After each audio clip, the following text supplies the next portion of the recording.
Nicholas I, or in Russian Nikolai Piervoi Pavlovich, was born in July 1796 and died in March 1855, aged 58. He was the Russian emperor following his older brother Alexander I's sudden death in December 1825 until his death. He was one of the most conservative, militaristic, and reactionary of the modern Russian rulers. He was nicknamed the gendarme, or police officer of Europe.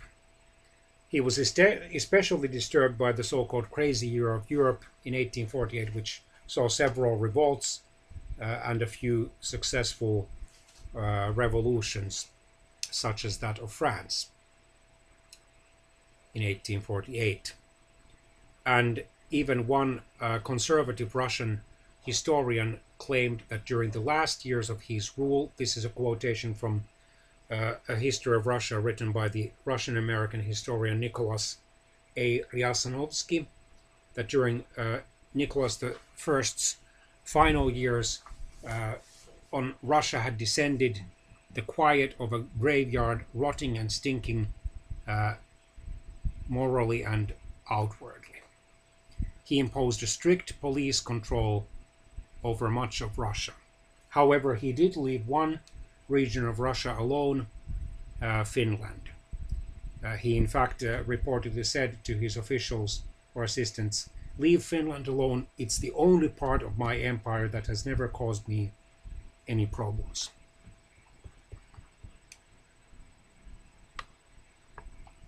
Russia expanded, however, its economy stagnated, its administrative policies were poor, and while he recognized that serfdom was an evil system, he was too afraid to abolish it, claiming that more harm than good would come from the abolition.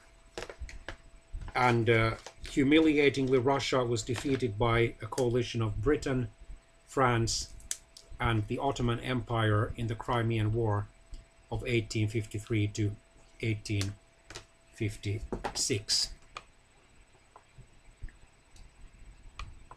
He was a very diligent emperor.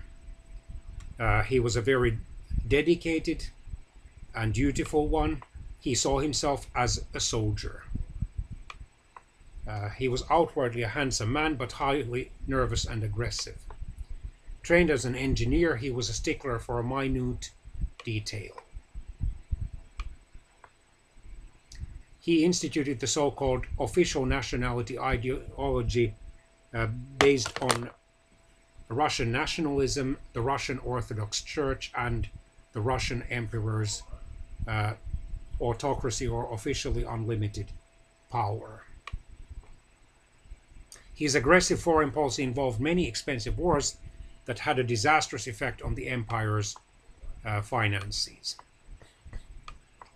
On the eve of his death, the Russian Empire spanned over 20 million square kilometers, so more than its current area of some 17 million square kilometers, but was in a desperate need for reform.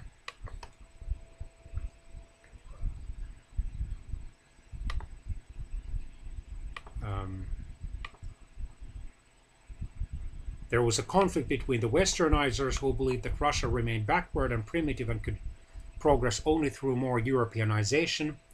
Another group, the Slavophiles, enthusiastically favored and idealized the Slavs, of whom the Russians are the largest ethnic group, and their cultures and customs, and had a distaste for Westerners and their cultures and customs.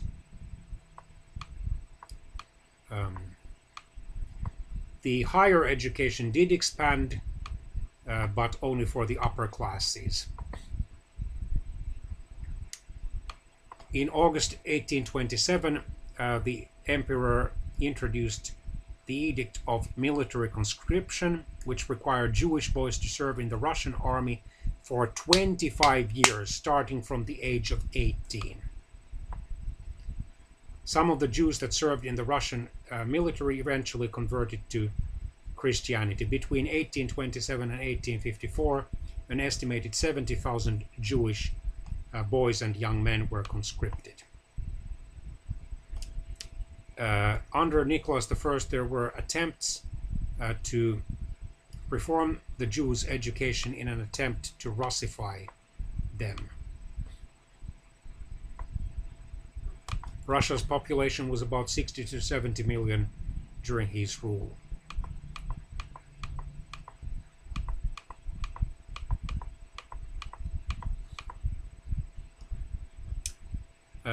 He died of a chill that developed into pneumonia because he refused medical treatment.